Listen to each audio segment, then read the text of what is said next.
اعوذ باللہ من الشیطان الرجیم بسم اللہ الرحمن الرحیم. عزیزان من، آج مئی 1981 کی 15 تاریخ ہے اور درس قرآن کریم کا آغاز سورہ حامیم سجدہ کی آیت 44 سے ہو رہا ہے. 41/44. سابقہ آیت میں یہ بات کہی گئی تھی نبی اکرم صلی اللہ علیہ وسلم سے کہ یہ لوگ جو اس قدر اعتراضات کرتے ہیں، حجت بازیاں کرتے ہیں، مخالفتیں کرتے ہیں، کوئی نئی بات نہیں ہے.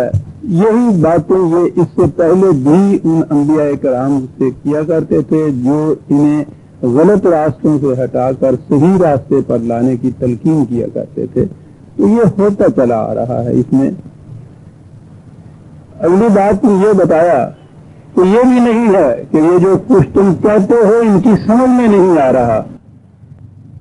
قرآن کریم میں ہے کہ دنیا کی ہر قوم کی طرف خدا نے انبیاء کرام کو بھیجا اور ہر نبی کو جو پیغام دیا وہ اس قوم کی زبان میں تھا جس کی طرف وہ نبی مبعوث کیا گیا تھا. ہونا یہی چاہیے تھا. وہ تو ان کو سمجھانے کے لیے تھا جو پیغام بھیجا گیا تھا، تو وہ اپنی زبان میں ہی اس کو آسانی سے سمجھ سکتے تھے کہ ہر نبی کو بھیجا گیا. قرآن کے متعلق یہ کہا گیا ہے کہ یہ لسان عربی مبین بھیجا گیا ہے، اور خود لفظ عربی کے معنی بھی فصیح کے ہوتے ہیں، واضح کے ہوتے ہیں، مفصل، بالکل صاف. اور پھر مبین ساتھ اور اس کے قرآن نے عائد کر دیا کہ نہایت واضح زبان میں. یہ عرب زبان کے معاملے میں جیسے آپ کو اب معلوم ہوگا متعدد بار یہ بات آ چکی ہے، وہ واقعی اقوام عالم میں امامت کے مدعی تھے. فصاحت اور بلاغت جو تھا وہ ان کا شعار تھا، امتیاز تھا، ان کو فخر تھا اس کے اوپر. اور عربی زبان بھی جو آج بھی جو زبان کے ماہرین اس فن کے الصناع فن کے ماہرین ہیں وہ بھی یہ بتاتے ہیں کہ یہ عربی زبان اور اس زمانے کی عربی زبان تمام دنیا کی زبانوں میں افضل مانی جاتی تھی. اور انہیں تو اس کے اوپر بڑا ہی ناز تھا عربوں کو، اور اس میں فخر اتنا تھا کہ وہ اپنے سوا ساری دنیا کو گنگے کہتے تھے، عجمی کہتے تھے. عجمی کے معنی ہے گنگے یا غیر فصیح. تو ہر زبان جو تھی وہ عجمی کہلاتی تھی، اگرچہ عربوں کے قریب ہمسایہ ہونے کی بنا پر عجم وہ اہل فارس کو کہتے تھے کیونکہ وہی قریب تر تھے ان کے. لیکن ویسے وہ ہر غیر عرب کو عجمی کہتے تھے اس اعتبار سے کہ وہ انہیں بولنے والا تسلیم ہی نہیں کرتے تھے. وہ کہتے تھے کہ یہ تو گنگے ہیں. تو یہ لفظ عربی جو ہے یہ تو اہل عرب کی زبان کے لیے بھی بولا جاتا ہے اور بنیادی طور پر فصیح کے معنی میں بھی آتا ہے. تو عربی اہل عرب کی زبان، فصاحت و بلاغت کی زبان. جب مبین ساتھ آ جائے تو نہایت واضح زبان، اور اس کے مقابلے میں عجمی زبان جو ہے وہ غیر فصیح لے لیجئے یا غیر عربوں کی زبان لے لیجئے. تو کہا یہ گیا کہ یہ بات نہیں کہ یہ ان کے سمجھ میں یہ بات نہیں آ رہی. اگر یہ قرآن عربی کی بجائے عجمی زبان میں ہوتا، دونوں معنی آ سکتے ہیں. یا تو یہ کہ عجمی زبان میں ہوتا، ان لوگوں کی زبان میں ہی نہ ہوتا، جب بھی یہ کہتے کہ یہ تو ہماری سمجھ میں نہیں بات آتی. اس کو لوگ واضح کر کے بیان کیجیے. اور اگر یہاں عجمی کے معنی غیر فصیح لیں تو پھر بھی اس کے اوپر یہ اعتراض کرتے. یہ لوگ تو غیر فصیح زبان کو اپنے معاشرے کے اندر بھی برداشت نہیں کرتے تھے. یہ جائے کہ ایک ایسی کتاب جس کا دعویٰ یہ ہو کہ وہ فوق البشر سرچشمہ علم سے آئی ہے وہ غیر فصیح زبان ہو اور یہ اس کو تسلیم کر لے.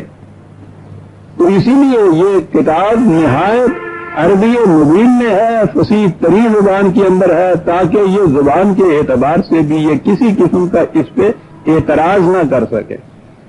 یہاں بات بڑی ایک عجیب اہم چیز سامنے آتی ہے.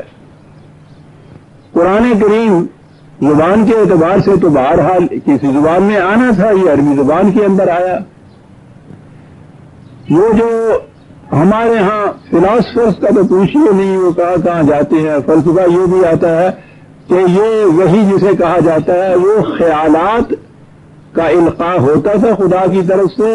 زبان جو تھی وہ خود پروفٹ نبی کی اپنی زبان میں ہوتی تھی، جو الفاظ نبی کے اور خیالات جو تھے وہ خدا کی طرف سے.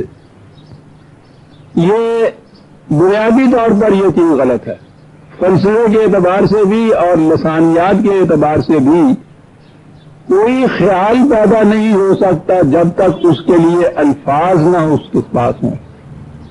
یعنی یہ مسلمہ ہے کہ خیال بغیر الفاظ کے پیدا نہیں ہوتا اور لفظ بغیر خیال کے نہیں آ سکتا، بشرطے کہ وہ شخص پاگل یا دیوانہ نہ ہو. صاحب ہوش جو ہے، صاحب شعور جو ہے، لفظ اور معنی جو ہیں وہ دونوں لازم و ملزوم ہیں. تو یہ چیز جو ہے، یہ جو کہا جاتا ہے کہ خیالات آتے تھے خدا کی طرف سے، الفاظ ہوتے تھے خود نبی کے. جہاں تک وحی کی زبان کا تعلق ہے، قرآن کریم کا تعلق ہے، یہ بات بنیادی طور پہ غلط ہے. قرآن اپنے الفاظ میں قرآن ہے. ان الفاظ کی جگہ عربی زبان کے بھی دوسرے الفاظ اگر رکھ دیے جائیں جو معنوی اعتبار سے وہی ہوں جو قرآن کہتا ہے، تو وہ بھی قرآن کا بدل نہیں ہو سکتا. آپ کو یاد ہوگا میں نے بتایا تھا کہ کچھ عرصہ پہلے جب میں ابھی کراچی میں ہی تھا تو یہاں لاہور میں ایک شخص نے ایک تحریک اٹھائی تھی کہ نماز اردو زبان میں پڑھی جائے. عجیب بات ہے، میں نے دیکھا کہ یہاں تو اس کی کوئی مخالفت نہ ہوئی، حالانکہ مرکز ہے یہ مذہبی پیشوائیت کا. شاید اس لیے کہ وہ کہنے والا ایک بہت بڑا افسر تھا.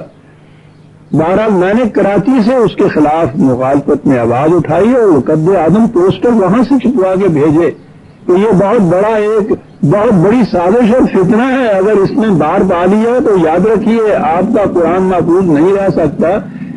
نماز میں قرآن کریم کے الفاظ آتے ہیں. اگر اسے تسلیم کیا جائے کہ اردو زبان میں بھی وہ نماز وہ بدل ہو سکتی ہے تو اس کے معنی ہے کہ قرآن کے الفاظ کے بدل آپ کے یہاں کے اردو کے یا وہ تو کہتے تھے پنجابی میں ہونی چاہیے، کسی زبان کے بھی الفاظ قرآن کا بدل نہیں ہو سکتے. اور جب وہ قرآن کا بدل نہیں ہو سکتے تو نماز عربی زبان کے سوا دوسری زبان میں نہیں ہو سکتی. وہاں سے میں نے یہ چیز وہاں سے بھیجی اور اتنا مسلسل اس کی میں نے مخالفت کی کہ وہی بات دب گئی. تھوڑا سا ہنس لیجیے. آپ کو یاد ہے میرے خلاف جو اعتراضات کیے جاتے ہیں یہاں اس میں یہ بھی ہوتا ہے 3 نمازیں 9 روزے تو ہوا ہی، یہ شخص اردو میں نماز پڑھانے کا قائل ہے. یعنی وہ پوسٹر شاہد ہے، مضامین طلوع اسلام کے شاہد ہے. وہ صاحب یہاں موجود ہے، میرے ساتھ ان کے بڑے اچھے تعلقات ہوا کرتے تھے. اسی بات کے اوپر تعلقات میں بھی کچھ تھوڑی سی تبدیلی آ گئی. یہاں لاہور میں بیٹھے ہوئے کیا چلے جا رہے ہیں؟ کیا بات ہے، جھوٹے پروپیگنڈے سے تھوڑا سا ڈھیٹ ہونا چاہیے آدمی کو. یعنی ان کو بتا رہے ہیں کہ یہ اس شخص کے یہ لکھے ہوئے پوسٹر، یہ مضامین، یہ شخص یہاں موجود ہے، اس سے پوچھو جا کے جو اس سے گزرا ہوا ہے اسی معاملے کے اوپر. لیکن وہ تو یہ سمجھے نا کہ ان کو سچ اور جھوٹ میں کچھ تمیز کرنا ہو. جو مقصد ہی کسی کے خلاف جھوٹا پروپیگنڈا ہے. 3 نمازیں، یہ اہل قرآن ہے، یہاں ایک فرقہ 3 نمازیں کہتا ہے. وہ میں نے ان کے خلاف مسلسل محاذ کام کر رکھا ہے، مضامین ہی نہیں لکھے، پمفلٹ شائع کیے کہ یہ بہت بڑا فتنہ ہے یہ جو 3 اور 1 اور 4 نمازیں ہیں. میں نے اس میں لکھا ہے کہ امت جس طریقے سے جس انداز سے ان شعائر کو ادا کرتی چلی آ رہی ہے ان میں کسی قسم کا اختلاف پیدا کرنا یا کوئی نیا طریق وضع کرنا یہ امت میں مزید انتشار پیدا کرنے کا موجب ہوگا، جو بہت بڑا جرم ہے، گناہ ہے. اس لیے جس طریق سے ہو رہا ہے اس طریق سے ہر ایک کو کرنے دیجیے. اگر کہیں ہماری خوش نصیبی ہوئی اور کوئی اسلامی مملکت کہیں وجود میں آ گئی تو یہ اس کا کام ہے یہ دیکھے کہ امت میں وحدت پیدا کرنے کے لیے ہمیں کیا کچھ تبدیلیاں کرنا چاہیے. کسی فرد کو اس کا حق حاصل نہیں, کسی گروہ کو اس کا حق حاصل نہیں, کسی فرقے کو اس کا حاصل.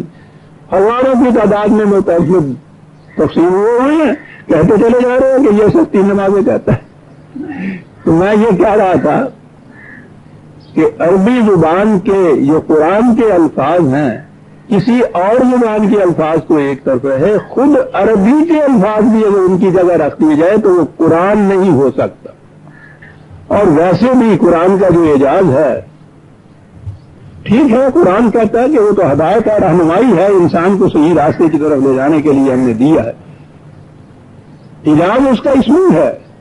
لیکن عجیب چیز ہے یہ کہ زبان کے اعتبار سے بھی یہ اعجاز ہے اس کا, یعنی اس کی زبان خود ایک معجزہ ہے.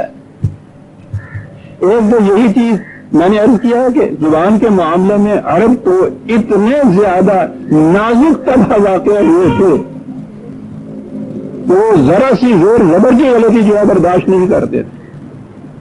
اسٹائل ان کے ہاں کا, اسلوب ان کے ہاں کا متمیز اسلوب ہوتا تھا. عرب قرآن کریم جب آیا ہے ان کی عربی مبین میں تو خود انہوں نے اعتراف کیا کہ یہ جو اسلوب بیان ہے ہم اس کے متعلق سمجھ نہیں سکتے کہ یہ نظم ہے, یہ نثر ہے, مسجع ہے, بلاغت تو اس میں ہے, فصاحت اس میں سب کچھ ہے, لیکن یہ ہے کیا اسٹائل. ان عربوں نے تسلیم کیا کہ ہم نہیں سمجھ سکتے یہ کیا اسٹائل ہے. کہا ہم اس اسٹائل کے اندر کچھ لکھ نہیں سکتے.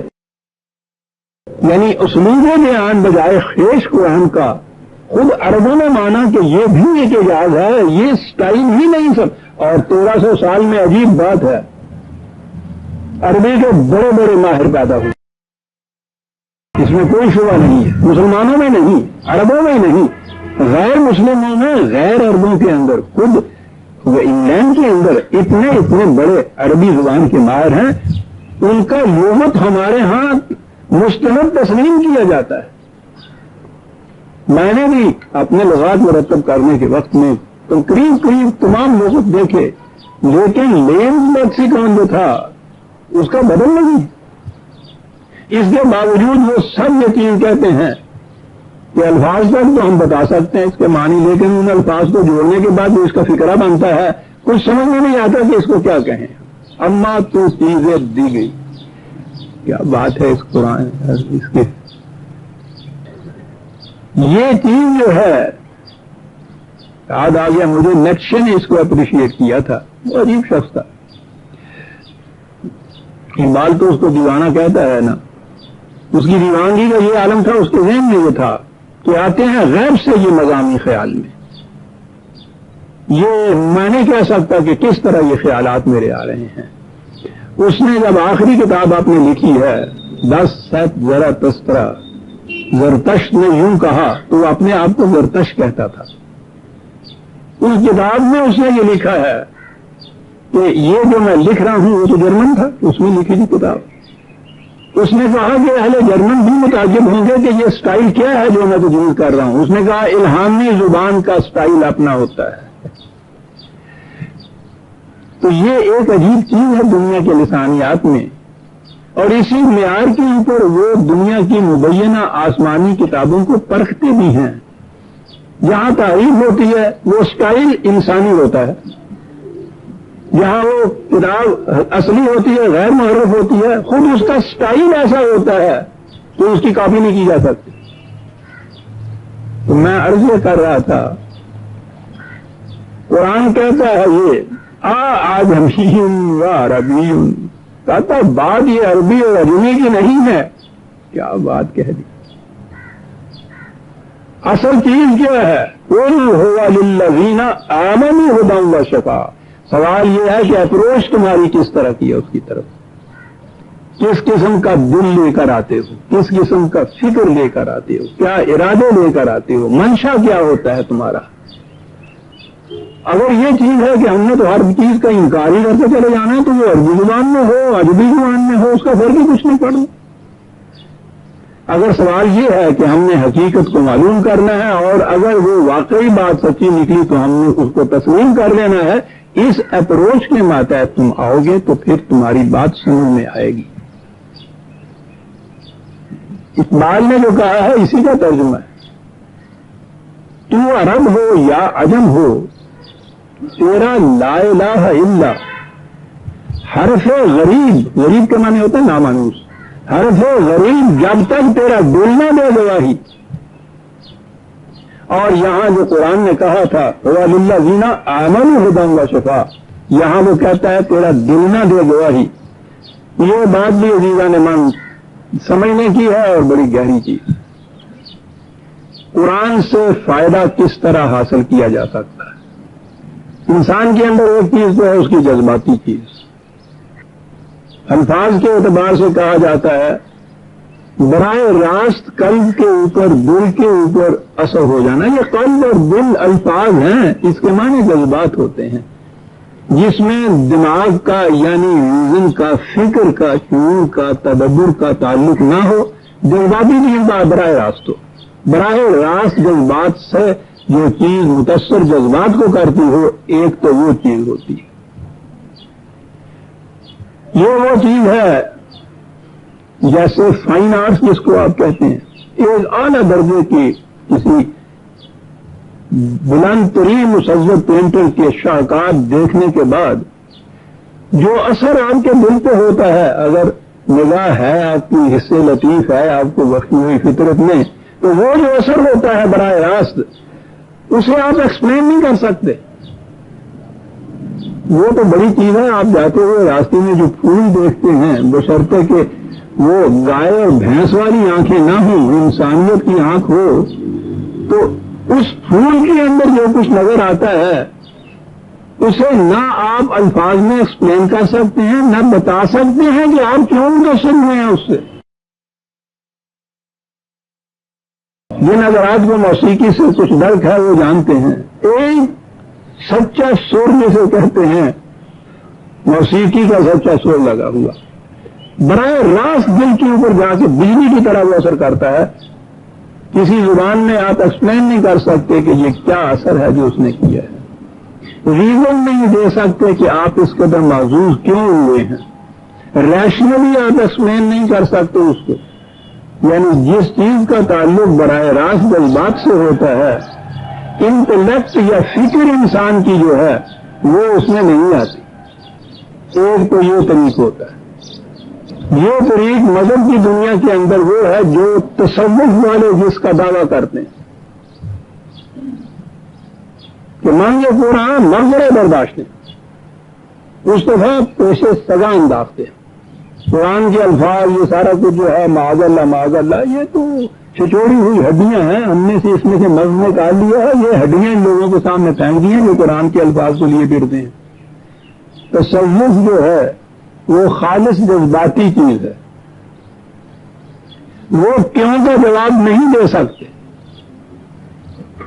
جب ان سے پوچھا جائے تو وہ کہیں گے کہ ذوق این بادہ نہ دانی بخدا تا نہ چشی، شراب کا نشہ کیسا ہوتا ہے یہ سمجھایا نہیں جا سکتا۔ وہ تو شراب پینے کے بعد جب نشہ جسے آتا ہے وہ سمجھ سکتا ہے نشہ کیا ہوتا ہے، اور سمجھ سکتا ہے یہ لفظ غلط ہے، وہ جانتا ہے نشہ کسے کہتے ہیں، سمجھایا نہیں جا سکتا۔ یہ بڑی اہم چیز آج اتفاق سے سامنے آ گئی عزیزان من، بڑے غور سے اس کو سنیے گا۔ قرآن کا سمجھنا اور قرآن کا جو مقصود ہے اس تک پہنچنے کے لیے یہ بات بڑی مفید ہے۔ یہ براہ راست قلب تک آتی ہے، دل پر آتی ہے،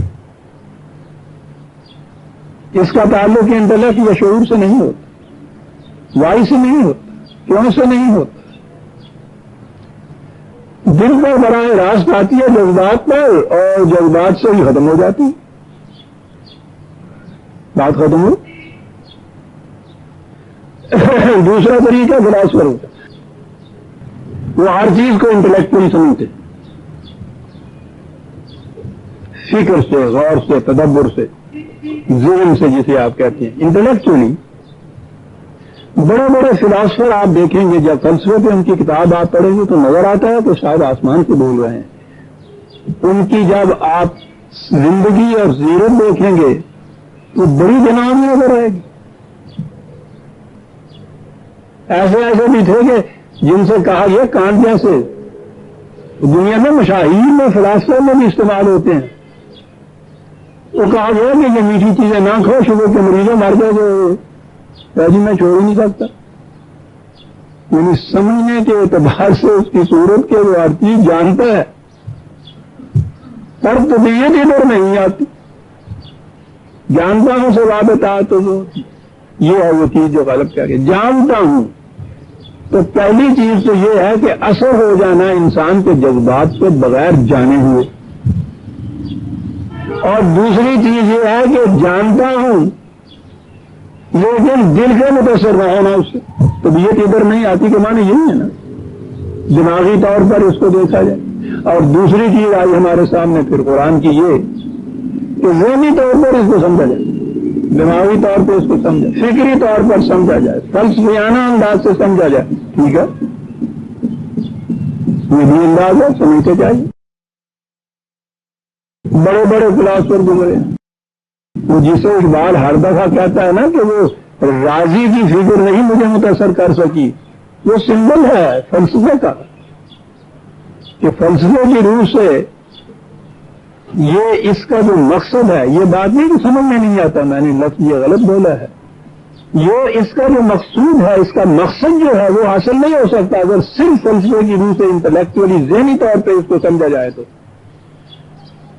ہمارے ہاں سب سے بہت بڑا مار کا مارنے والے جو کہتے ہیں وہ وہی ہوتے ہیں جو قرآن کو سمجھتے ہیں ذہنی طور پر, فکری طور پر, فلسفے کے طور پر. ٹھیک ہے, ڈیوائز آف اٹ بتاتے ہیں, کیوں بتاتے ہیں, دلائل دیتے ہیں, براہین ہوتی ہے, یہ سب کچھ ہے. قرآن خود ہی انداز بیان کرتا ہے سمجھنے کا, فکری طور پہ سمجھنے, لیکن وہ اس طرح سمجھنے کو آخری منزل اس کی نہیں قرار دیتا. ایک فکرہ ہے وہ اہم, وہ یہ ہے کہ قرآن دماغ کے راستے دل تک اگر پہنچتا ہے تو پھر اس کا مقصد حاصل ہوتا ہے. براہ راست دل تک پہنچتا ہے تو جذباتی چیز بن جاتا ہے. صرف ذہن تک محدود رہ جاتی ہے, اس کا فہم جو ہے فلسفہ بن کے رہ جاتا ہے. انسان کے کیریکٹر کے اوپر نہ وہ چیز اثر انداز ہو سکتی ہے نہ یہ چیز. یہ انسان کے اندر نفسیاتی تبدیلی نہیں پیدا کر سکتی اتنی چیز جو محض ذہنی طور پر سمجھی جائے. قرآن کا مقصود آپ کی نفسیات میں تبدیلی پیدا کرنا ہے, آپ کی سیرت میں تبدیلی, ذہنیت میں تبدیلی, کردار میں تبدیلی, آپ کے اپنے اندر تبدیلی. وہ آپ کو کچھ اور بنانا چاہتا ہے.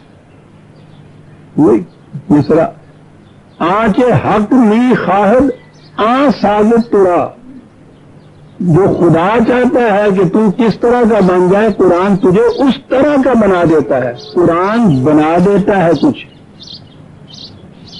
اور اس بننے کے لیے ضرورت ہے دماغی طور پر, فکری طور پر اس کو سمجھا جائے کہ جتنے بھی فکری اعتراضات, شکوک و شبہات وغیرہ ہیں وہ تو فکری طور پر پہلے دور ہونے ضروری ہیں. وہ اگر باقی ہیں تو یہ دل میں نہیں اتر سکتا. اس کے علاوہ اس کو چھوڑ کے اترے گا تو جذباتی چیز ہو جائے گی, تصوف تو ہو جائے گا, قرآن نہیں جائے گا. اور اگر یہ سارا کچھ آپ نے اعتراضات, شکوک شبہات سارے دور کر لیے, دلائل براہین فراہم بھی کر لی, فلسفہ تو بن جائے گا. اگر اس کے بعد وہ نیچے نہیں اترا تو مقصد نہیں قرآن کا حاصل ہو سکتا. مقصد حاصل ہوگا حرف غریب جب تک تیرا دل نہ دے گواہی, اس کے بعد یہ نیچے اترے گا, آپ کے اندر نفسیاتی تبدیلی پیدا کرے گا, آپ کے کیریکٹر کو بدلے گا, ذہنیت کو بدلے گا, کردار کو بدلے گا, سیرت کو بدلے گا, جسے آپ میں کہتے ہیں اس میں کو بدلے گا. یہ ہے مقصود. طریق ہم نے سمجھ لیا. براہ راست جذباتی طور پر متاثر ہو جانے کا تو سوال ہی اس میں نہیں آتا. یہ ضروری چیز ہے کہ فکری طور پر, شعوری طور پر, انٹلیکچولی اس کو سمجھا جائے اور اس کی ہر کیوں کا جواب آپ کے پاس ہونا چاہیے. فکری تو یہ بھی آخری منزل نہیں ہے, مقصود بھی ذات نہیں ہے. اس کے سمجھنے کے لیے پہلا درجہ ہے, پہلی منزل ہے. مقصد اس سے یہ ہے کہ اس طرح فکری طور پر سمجھنے کے بعد آپ کے قلب کے اندر ایک تبدیلی پیدا کرے. یہ جب چیز دونوں کا امتزاج آپ کے ہاں جب ہوگا, ذہن, فکر اور قلب اور جذبات کا, تو اس وقت اسے کہیں گے ایمان لے آیا وہ انسان. قرآن اس ایمان کو ایمان نہیں سمجھتا جو فکری طور پر پہلے نہ لایا جائے, اور وہ اسے ایمان نہیں کہتا جو محض فکری طور پر تسلیم کیا ہوا ہو آپ نے. یہ چیز جو حاصل, یہ طریق جو آپ کے ہاں ہوگا, اب اس میں وہ بات نہ رہی کہ اجمی ہے یا عربی ہے جو قرآن نے کہا تھا. آدمی ہے عربی, کس پیش میں الجھا تو اتاترک جو کہا تھا قرآن نے, اس میں اقبال نے, لا دینی اور لا دینی, کس پیش میں الجھا تو, دارو ہے ضعیفی کا, لا غالب الا ہو, کیا بات کیا جاتا تھا, کس پیش میں الجھا تو. عربی زبان کے اندر نہیں, لاطینی زبان کے اندر, ان کے وہ زبان کا کیا سوال ہے اس کے اندر. یہ چیز جو ہے قرآن کے الفاظ کا محفوظ رہنا, جس کی ذمہ داری خدا نے لی ہے, یہ تو اس کے ظہیر ہونے کی دلیل اس کے الفاظ ہیں جو محفوظ ہیں. ان کا بدل نہیں ہے عزیزان من, خواہ عربی زبان میں بھی کیوں نہ ہو. یہ ویسے تو عربی کے ہاں آپ جانتے ہیں عربی زبان میں تفسیریں ہیں ان کے ہاں کی, سو والیم کی تفسیر عربی زبان کے اندر. میں آپ کو بتاتا ہوں فرق کیا پڑتا ہے. ایک بڑی مختصر سی تفسیر جلالین اسے کہتے ہیں, اس میں انہوں نے کیا گیا ہے, وہ دو تھے باپ بیٹا غالباً, جلال الدین, اس لیے وہ جلالین کہلاتی ہے تفسیر. اس نے کیا یہ ہے کہ قرآن کے الفاظ, قرآن کا لفظ باہر رکھا, اور بریکٹ کے اندر عربی زبان کا لفظ مرادف اس کا جو ہے, تو عربی کے تو مرادفات آپ جانتے ہیں نا, ایک ایک لفظ کے لیے 100 ہزار حق, 100 کیا کہتا ہوں, ہزار لفظ, تو اس کے مرادف لفظ عربی زبان کا وہ وہاں رکھ دیا. تو وہ رکھتے گئے تاکہ وہ مرادفات سے وہ جو قرآن کے الفاظ ہیں وہ سمجھ میں آ جائے. تو اب وہ جو مرادفات ہیں ان کو اکٹھا کریں گے تو اسی طرح سے آیت بن جائے گی نا. تو اسے کر کے دیکھیے, وہ میرے پاس تو ہے, ہم تو اسی طرح سے سمجھتے رہے. قرآن کے الفاظ جو باہر لکھے ہوئے ہیں ان کو اکٹھا کیجیے تو وہ آیت گم بن گی. اندر جو لکھے ہوئے ہیں عربی زبان کے مرادفات ان کو اکٹھا کیجیے, دونوں کو آمنے سامنے رکھیے, ہنسی آ جاتی ہے کہ یہ کیا بنا ہوا ہے. کچھ عجیب چیز ہے یہ. اما تو چیزیں دیگری, ان کتابوں نے چیزیں دیگرست, معنوی اعتبار سے, مقصود کے اعتبار سے, رہنمائی کے اعتبار سے بھی چیزیں دیگر, خود اسلوب بیان کے اعتبار سے بھی چیزیں دیگر. لیکن مقصد جو ہے اصل وہ ہے کہ یہ فکری طور پر دماغ کے راستے سے قلب کی طرف اترے. قلب ہے منزل اس کی آخری, براہ راست والی منزل نہیں ہے, وہ خالص جذباتی چیز ہے. براہ راست صرف فکری چیز نہیں ہے, وہ صرف فلسفہ ہے, اور ہے فلسفہ زندگی سے دوری. اتنا بڑا فلاسفر کون ہوگا اقبال جیسا, وہ خود کہہ رہا ہے فلسفہ زندگی سے دوری. وہاں سے یہ نیچے اترے, قلب تک پہنچے. یہ ہے قرآن کی منزل, جہاں وہ اس کا مقصد پورا کرے گا. تمہارے اندر ایک تبدیلی ہونی چاہیے. یہ تو ہے قرآن کا انداز.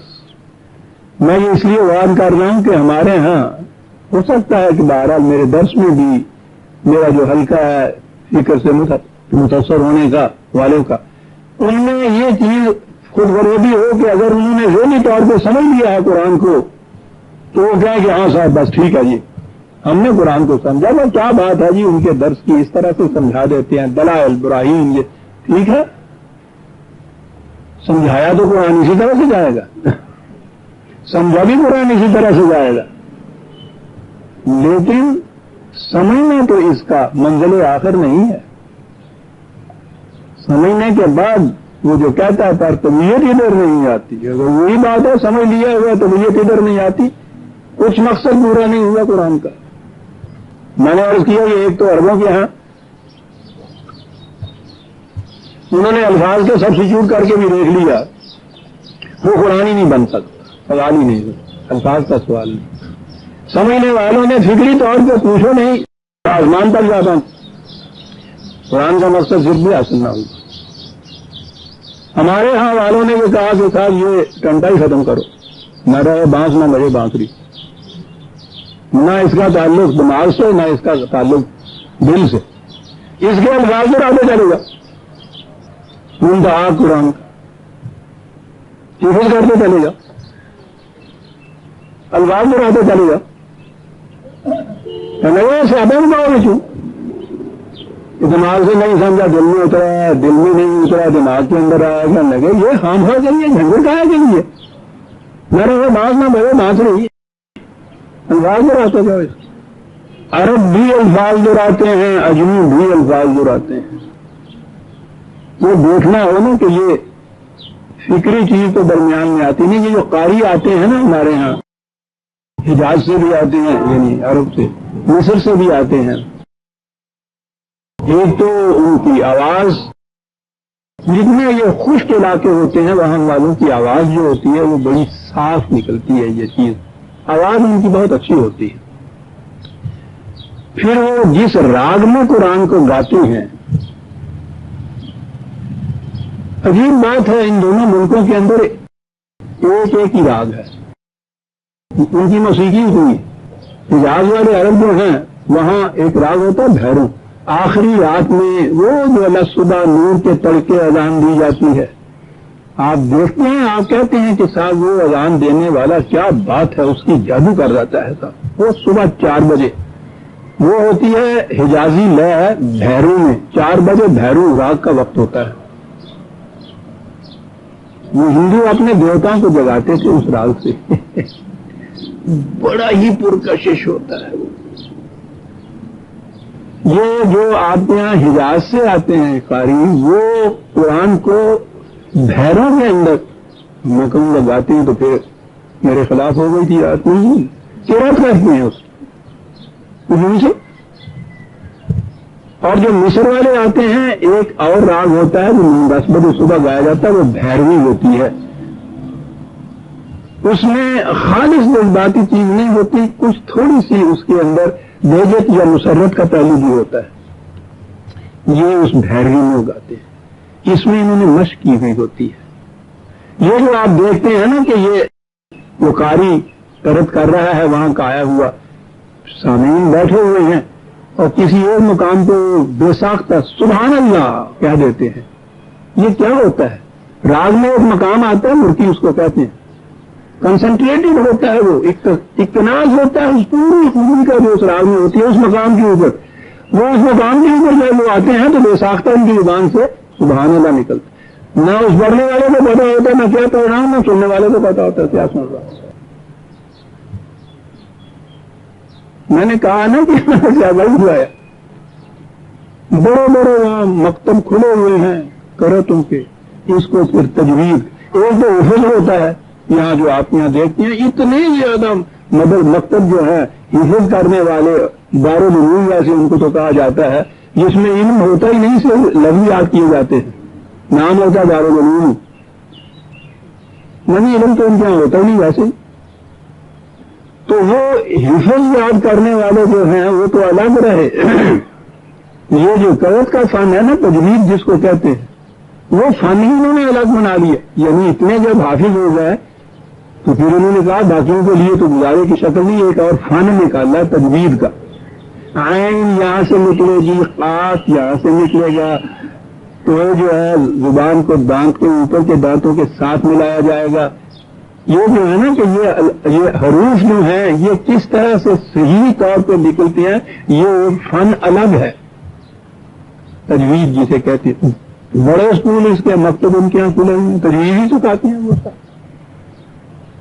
جو ہے انہوں نے دیکھا کہ اس کی زبان اس دال کے ساتھ نہیں لگی ہے, یوں کیا انہوں نے کہا کہ غلط پڑھتے ہو, یعنی کیا ہو گیا کہ تیرے میں فرق نہیں ہوا، یعنی زبان تو دنا نال نہیں لائی، لگا دی تو کیا ہوا؟ ماں نے نہ اس میں پتا تو آپ کو، نہ اس میں کچھ آپ کو پتا، لیکن اس کی ان حفاظتوں کے اوپر اتنا زور دیا جاتا ہے، کروڑوں روپئے آپ کے صرف ہوتے ہیں ان کے اوپر، لاکھوں کی تعداد میں آپ کے بچے جو ہیں یہی چیز سیکھتے ہیں، ساری عمر سے وہ یہی کچھ کرتے ہیں۔ ہم نے کہا تھا کیا لوگ اس پہ دے رہے ہو کہ یہ عربی ہے، یہ عجمی ہے، آدمی عربی، قل هو للذین آمنوا ھدی وشفاء، مقصد اس کا یہ ہے کہ یہ صحیح راستے کی طرف لے جاتا ہے، اور پھر راستے کی طرف لے جانے میں تو فکری اطمینان انسان کا صرف ہوتا ہے نا، کہ میں صحیح راستے پہ جا رہا ہوں، منزل پہ پہنچوں گا۔ آگے بات ہے شفا، دل کے جو روگ ہیں تمہارے ان کا علاج کرتا ہے، منزل کی طرف بھی مکینیکلی نہیں پہنچاتا، جیسے ریل کا انجن پہنچ جاتا ہے، ریل کا انجن سیدھی پٹری پہ جائے تو اسے کوئی خوشی نہیں ہوتی، غلط پہ جائے اسے کوئی غم نہیں ہوتا، یہ بھی رہنمائی کرتا ہے تو اس کے ساتھ دل اور دماغ دونوں اکٹھے رکھتا ہے، ہدایت ہے، رہنمائی ہے، فکری طور کے اوپر صحیح راستے کے اوپر چل کے چلے جانا، اور اس کے ساتھ یہ پھر ذہنی چیز صرف نہیں رہتی، آپ کے قلب کے اندر ایک تبدیلی پیدا کرتا ہے، جس کو اس نے شفا سے کہا ہے، تبدیلی بات اور ہے، وہ بھی ہے، حتیٰ تغیر ما بانفسہم، شفا کا لفظ زیادہ گہرا ہے، یہ نفسیاتی امراض جو ہیں اس سے پہلے ان کی اہمیت کچھ زیادہ پتہ نہیں تھی انسانوں کو، یہ اس دور میں آ کر اس کی اہمیت سامنے آئی ہے۔ وہ جو اب یہ جسمانی بیماریوں کو بیماریاں نہیں مانتے ہیں، وہ تو یہ کہتے ہیں کہ وہ یہی ایک چیز ہے نفسیاتی طور پہ، وہ اگر صحیح اعتدال پہ ہو تو انسان کا نفسیاتی طور پہ بھی مزاج انسان کا، طبیعت انسان کی یہ بھی اعتدال پہ ہوتی ہے، امراض بھی نہیں ہوتے، لیکن بہرحال قرآن کا تعلق تو نفسیاتی امراض سے ہے، شفا نفسیاتی امراض سے۔ قرآن نے کئی ایک مقام پہ کہا ہے کہ وہ بستی کے جو ہمارے قوانین پہ چلتی ہے، کہا وہ بستی والوں کی مثال یہ تھی کہ ان کو امن بھی نصیب تھا، اطمینان بھی نصیب تھا، ذہن میں نہیں آتا کہ امن کے ساتھ تو سب کچھ ہی ہو گیا، پھر اطمینان جو ہے وہ کس چیز کی بات ہو گئی؟ امن تو جو خوف ہوتا ہے باہر کا، اس سے انسان محفوظ ہوتا ہے، وہ امن ہوتا ہے، یہ ایک ضروری چیز ہے۔ اگلی چیز ہے جسے اطمینان کہتا ہے، وہ انسان کا قلب یا نفسیات جسے یا آئی جسے کہتے ہیں، یا سیلف جسے کہتے ہیں، سائیکل جسے کہتے ہیں، وہ اگر اعتدال کے اوپر ہے تو اس کیفیت کا نام اطمینان ہوتا ہے۔ قرآن یہ چیز دیتا ہے، ذہنی طور پر شکوک و شبہات رفع کرتا ہے، اور قلبی طور پر یہ تمام چیزیں جو اضطراب پیدا کرتی ہیں اس کے اندر ان کو رفع کرتا ہے۔ ابھی آتا ہے یہ ہدی و شفا ان کے لیے ہے، یہ کیفیت جو ذہنی طور پر قلب میں اترے، سمجھے بھی اور اپنے اندر تبدیلی پیدا کرے اس کے مطابق۔ والذین لا یؤمنون فی آذانہم وقر وہو علیہم عمن، جو اس اپروچ سے نہیں جاتا قرآن کی طرف،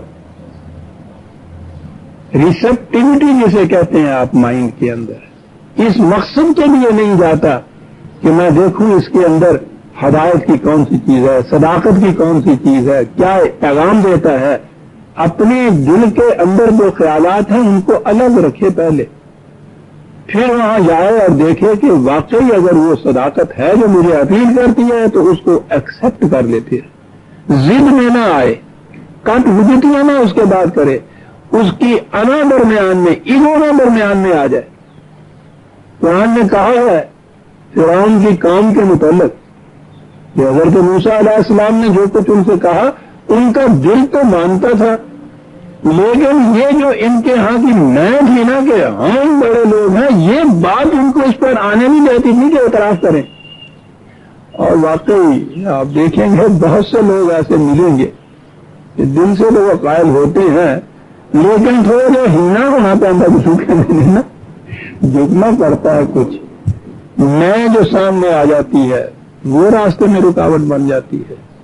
قرآن قلب میں اتر جائے تو پھر یہ میں رکاوٹ نہیں بنتی انسان کی. جہاں صداقت ہوتی ہے وہ اس کو قبول کر لیتا ہے. وہ کہتا ہے کہ جو اس طرح سے اسے روز سے نہیں قرآن کی طرف آگے بڑھتے، کانوں میں ان کے دانت لگے ہوئے ہوتے ہیں، آنکھوں کے ان پہ پردے پڑے ہوئے ہوتے ہیں، الفاظ زبان سے دوہرائے چلے جائیں گے تو اس کا فائدہ کیا ہوا؟ یہ بھی آپ کے ہاں حفظ والے الفاظ دوہراتے ہیں، حفظ والے نہیں بلکہ ہمارے ہاں کے تو جو حفظ نہ بھی کیا ہوا ہو، یوں پڑھتے بھی نہ قرآن کے متعلق، وہ بھی قرآن کی معنویت تک نہیں جاتے. ان کے ہاں یہ صورت ہے کہ کانوں میں دانت لگے ہوئے ہیں، آنکھوں میں پردے پڑے. اولئک ینادون من مکان بعید، اگرچہ بہت تمہارے قریب ہوتے ہیں بیٹھے ہوئے جب تم بات کر رہے ہوتے ہو، وہ سنتے ایسے جیسے دور سے کوئی آواز آ رہی ہو، بڑی مدم سی مبہم سی، پتہ ہی نہ چلے کہ کیا کہہ رہا ہے. وہ دور کی آواز، کیونکہ دل ان کا کہیں اور ہوتا ہے. دل اور ہو تو اکثر تو سنائی نہیں دیتا تو اس پاس والا کہہ رہا ہو، نظر ہی نہیں آتا تو سامنے سے گزر جائے. اور اگر کہیں کچھ ایسا ہو بھی تو ایسا ہی ہوتا ہے جہاں کہیں بڑے دور کی آواز کو سنائی دیتی ہے. ہم تو براہ راست سنتے ہی نہیں نا قرآن کو. جو سمجھنا بھی چاہتے ہیں وہ کسی راضی سے، کسی غزالی سے، کسی تبری سے، مکان بعید سے سن رہے ہوتے ہیں. خود براہ راست قرآن کے اوپر نہیں آ رہے ہوتے. وہ جو دور کی آوازیں ان کو آتی ہیں نا، ان آوازوں کو سن رہے ہوتے ہیں. مکان بعید، وقع یہ تجربہ اس سے پہلے ان یہودیوں کے یہاں ہو چکا ہے. وَلَقَدْ آتَيْنَا مُوسَى الْكِتَابَ فَاخْتَلَفَ فِيهِ. یہ دیکھیے ان کی کتاب جو اصلی دی تھی وہ تو ان کی زبان میں تھی، عبرانی زبان کے اندر، اور وہ تو بہرحال اس پاس میں نہیں آتا کہ وہ عربی السنہ ہے یا وہ ہے یہ عبرانی، لیکن بہرحال عبرانی زبان عربی سے ملتی جلتی ہے. سیمیٹک سامی المذہب جو تھے یہ لوگ، عربی زبان میں تو یہ نبی اکرم صلی اللہ علیہ وسلم کی طرف جو قرآن آیا ہے، اس سے پیشتر جو انبیاء بنی اسرائیل سارے آئے تھے وہ سارے عبرانی زبان یا ان کے ہاں کی زبان جو ہوتی تھی اس میں آتے تھے. کہاں زبان کے اعتبار سے وہ زبان بھی بہت عمدہ تھی، وہ جانتے بھی تھے، اس کے باوجود فاختلف فیہ ہے. حالانکہ ہونا یہ چاہیے کہ اگر کوئی کتاب واضح ہے، غیر مبہم ہے، عربی مبین کے اندر ہے، وہ لوگ اس زبان کو سمجھتے بھی ہیں، زبان میں کوئی کتاب میں اختلاف نہیں، تو پھر تو لوگوں میں اختلاف نہیں ہونا چاہیے نا. اس کے باوجود وہ اختلاف کیوں ہوا؟ اس لیے کہ قلب میں نہیں اترا تھا. دماغ تک رہتے ہوئے تو 20 میں اختلافات پیدا ہو سکتے. اختلاف ہوا، وَلَوْلَا كَلِمَةٌ سَبَقَتْ مِنْ رَبِّكَ لَقُضِيَ بَيْنَهُمْ. ان سے کہا گیا کہ تمہیں مہلت کا بڑا لمبا وقت دیا، حضرت عیسیٰ علیہ السلام تک انبیاء ہم بھیجتے رہے، یہ تمہاری مہلت کا وقت، بجائے اس کے کہ تم اس سے فائدہ اٹھاتے، کسی کو مار کے نکال دیا، کسی کو قتل کر دیا، کسی کو دھمکی دے دی، کسی کی کوئی بات تم نے نہ مانی. اب یہ آخری وقت ہے کیونکہ یہ آخری پیغمبر ہے، آخری کتاب ہے. اگر اس کو تم نے ایکسپٹ کر لیا، قبول کر لیا، تو اس عذاب سے بچ جاؤ گے جو ایک قوم کی حیثیت سے تم پر وارد ہے. نہ کرو گے تو پھر یہ قرآن کا مکافات عمل کا قانون جو ہے وہ پھر کو تباہی اور بربادی لے آئے گا. دی وانڈرنگ جیو، خانہ بدوش یہودی. مہلت کا وقفہ تھا. وَإِنَّهُمْ لَفِي، دیکھیے دو کیا بات ہے، إِنَّهُمْ لَفِي شَكٍّ مِّنْهُ مُرِيبٍ، یہ دو لفظ ہیں. ترجمہ اردو کے اعتبار سے دونوں کے معنی شک ہوتا ہے. مرادفات تو کبھی بھی مرادف کے معنی ہوتے ہی نہیں کہ ایگزیکٹلی وہی معنی ہوں دوسرے، پھر دوسرا لفظ لانے کی ضرورت کیا ہوتی؟ یہ تو زبان کا نقص ہے. فارسی میں یہ ہوتا ہے یہ ضرورت پڑتی ہے ان کو دوسرا لفظ انہی معنوں میں لانے کے لیے، شاعری کے لیے وہ جو وزن ہوتا ہے نا شعر کا، اس میں اگر ایک لفظ جو ہے وہ آتا ہے اور وہ وزن ٹوٹ جاتا ہے تو اس کی جگہ وہ دوسرا لفظ لے آتے ہیں تاکہ اس کا وزن ٹھیک رہے، برائے وزن بیت۔ لیکن عربی زبان کے اندر تو مرادفات کی یہ کیفیت نہیں، شیڈز ان کے اندر ہوتے ہیں، لفظوں اور لفظوں میں معانی میں فرق ہوتا ہے۔ شک اور مریب، ہمارے ہاں تو شک ہی اس کے معنی ہوتا ہے۔ یہ دو چیزیں کیوں؟ لا ریب فی آیا ہے شروع میں جو کیفیت، یہ وہی چیز ہے جو میں نے کہا تھا، ذہنی، فکری اور قلبی۔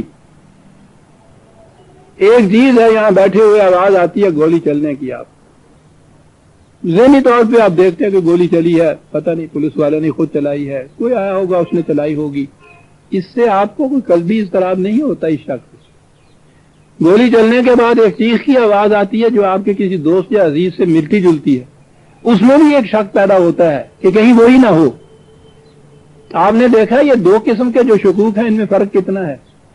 ایک وہ ہے جس کا تعلق صرف فکری طور پہ آپ کے ذہن سے ہی ہے، دوسرا وہ ہے جو ذہن کے راستے سے قلب تک پہنچا ہے کہ کہیں وہ میرا دوست ہی نہ ہو، اس سے اضطراب پیدا ہوتا ہے۔ عربی زبان میں جو پہلا فکری طور پہ وہ ہوتا ہے وہ شک ہوتا ہے، جو شک قلب کو متاثر کرتا ہے وہ ریب ہوتا ہے۔ قرآن نے اسی لیے شروع میں یہ کہا ہے لا ریب فی، کہ پہلی ریب میں بھی شک تو ہوتا ہے نا، لیکن اس شک کا اثر جو ہوتا ہے وہ قلب پر جا کے پڑتا ہے۔ یہاں اس نے کہا وَإِنَّهُمْ لَفِي شَكٍّ مِّنْهُ مُرِيبٍ، ذہنی طور پہ بھی شک کے اندر رہے، قلبی طور پہ بھی اضطراب کے اندر وہ رہے، اس لیے جس عذاب میں وہ گرفتار سے وہ ان کا پیچھا کرتا رہا، پھر انہوں نے اپنے آپ کو دھوکہ دے دیا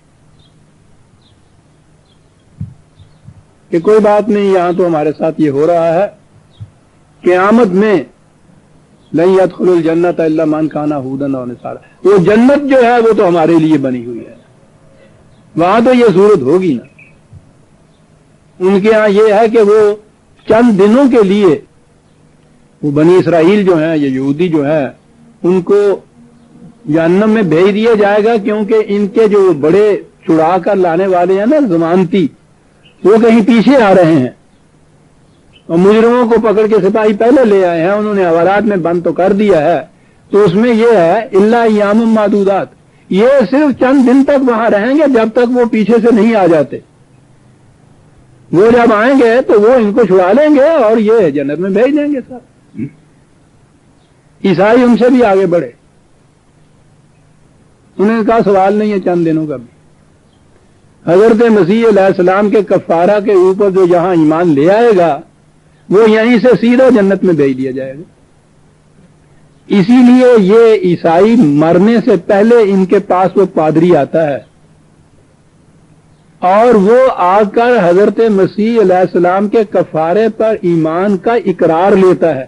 آخری بات جو اس سے کراتا ہے وہ یہ کہ کفارے پر وہ اقرار کرے یہاں اور سیدھا جنت میں پہنچ جائے، اس کو وہ ٹکٹ اس کے ہاتھ میں دے دیتا ہے۔ یہ ایک عقیدہ انہوں نے وضع کیا اپنے ہاں، کیونکہ وہ عذاب پیچھا نہیں چھوڑ رہا تھا۔ ان میں آپ دیکھیے کہ عمل کے ذریعے کچھ نہیں ہو رہا، عقیدے سے کچھ ہو رہا ہے سب کچھ، اعمال کیسے بھی ہوں اس کا دخل ہی نہیں ہے جنت اور جہنم میں۔ یہ سینٹ پولوس جو ہے اس کی عیسائیت ہے نا جو چلی ہوئی ہے، اس نے واضح الفاظ میں کہا ہے کہ نجات انسان کے اعمال سے نہیں ہوتی، کفارہ پر ایمان سے ہوتی۔ یہودیوں نے کہا ہے کہ یہ نسلی چیز ہے، یہودیوں نسل جو ہے وہ جنت میں جائے گا۔ معاف رکھنا بیٹیاں ہیں، بہرحال بات ایک بیچ میں آ گئی سمجھانے کی کہ وہ وہاں وہ کیسے پتہ چلے گا ان فرشتوں کو کہ یہ یہودی ہے، اس کو بھیج دو۔ تو اس زمانے تک، یہودیوں کے زمانے تک ختنہ یہودی کراتے تھے، تو انہوں نے کہا کہ وہ اس کی پہچان اس طرح سے فرشتے کر دیں گے، جتنے مختون ہوں گے نا وہ کہیں گے کہ ہاں یہ وہ شناختی کارڈ ہوئے گا، تو وہ انہیں کہیں گے جنت میں بھیج دیجئے۔ مسئلے بڑے پیدا ہوتے ہیں جب یہ چیز آ جاتی ہے نا علماء کے احبار جن کو قرآن نے کہا، پھر مسئلہ پیدا ہوا، کہنے لگے کہ وہ بہت سے بچے پیدا ہوتے ہی مر جاتے ہیں تو ان کا ختنہ تو کیا نہیں جاتا، تو ہوتے ہیں وہ یہودیوں کے بچے، یہودی نسل، ان کے متعلق کیا ہوگا جناب؟ یہ تو یہاں انہوں نے سب چیزیں طے کرنی تھی نا، وہاں کیا ہوگا یہاں طے کرنی تھی، یہ بڑا مسئلہ اہم آیا ان کے یہاں، تو اس کے لیے انہوں نے کہا کہ آپ کو معلوم ہے نا ان کے یہاں یہ کہا گیا کہ حضرت ابراہیم علیہ السلام نے اپنا ختنہ 80 سال کی عمر میں خود کلہاڑے سے کیا تھا، تو مختون وہ پہلے تھے، تو ان آپ کے بخاری میں ہے عزیزاً، ان کی بات نہیں، انہوں نے کہا کہ یہ جو صورت پیدا ہوگی نا، یہ بچے غیر مختون مر گئے ہوں گے، حضرت ابراہیم علیہ السلام وہاں بیٹھے ہوئے ہوں گے، وہ ان بچوں کا ختنہ کر کے اور آگے بھیجتے چلے جائیں گے، کام کیتنا عزیزان من حسنہ کیجئے، رویا کیجئے اپنے آپ پہ، یہ عقائد وضع کرنے پڑے اس کے بعد، کیونکہ یہ چیز دماغ تک رہی، قلب تک تو نہ پہنچی کہ اعمال میں بھی تغیر پیدا کرتی، سیرت میں کردار میں تغیر پیدا کرتی، وہ تو نہیں ہوا تھا، عذاب آ رہا تھا، اس کے لیے یہ عقائد وضع کیے صاحب۔ قرآن آپ دیکھیے کہاں لا رہا ہے، کہا یہ چیزیں تھیں جن کی روح سے انہوں نے اپنے آپ کو فریب دیا اور وہ شک اور مریب سے نجات حاصل کی، اضطراب، خود فریبی سے تو اضطراب چلا ہی جاتا ہے، یہ کیا انہوں نے۔ دیکھیے قرآن کیا بات کس مقام پہ لاتا ہے، کہا یہ بات نہیں، یاد رکھو، تم سن رکھو، اس فریب میں نہ رہنا، من عمل صالحا فلنفسہ، انہوں نے کہا تھا کہ ہمارے ہاں کے سینٹس بڑے بزرگ یہودیوں نے کہا تھا، بلکہ انبیاء، انہوں نے اتنے نیک کام کیے ہوں گے کہ ایک ایک کے نیک کام لاکھوں کو بخشوا کے لے جائیں گے، اور حضرت عیسیٰ علیہ السلام کی سیرت تو خدا کی سیرت ہے صاحب، ان کی سیرت مقدسہ کے جو وزن ہے اعمال کا، اس کے بعد ضرورت ہی نہیں ہے ہمیں کہ ہم کوئی نیک کام کریں تو جائیں، ان کے اعمال خدا کے نزدیک اتنے وزنی ہیں کہ وہ سب ہمیں لے جائیں گے۔ قرآن بات کرتا چلا آ رہا ہے ان کی کہ وہ شک میں تھے، مریب میں تھے، عذاب میں تھے، کہتا سن لو جو فریب انہوں نے دیا تھا، من عمل صالحا فلنفسہ، جس نے کوئی اچھا کام کیا ہے اس کا فائدہ صرف اس کی ذات تک ہے، وہ منتقل نہیں کر سکتا اس کو دوسرے کی طرف۔ عزیزان ایمان، یوں قرآن سمجھ میں آتا ہے کہ کس بات کی تردید کر گیا ہے آپ قرآن، یعنی اہم کتنی چیز بتا گیا ہے، قانون مقافات، اور تردید کن چیزوں کی کر گیا ہے اس کے ساتھ ہی، یاد رکھو جی، منتقل نہیں کیا جا سکتا۔ آپ نے کیا کیا، وہ جو تھے نا کہ بزرگ آ کے نکال کے لے جائیں گے اور جنت میں، آپ نے بھی اپنے یہاں شفاعت کا عقیدہ وضع کیا،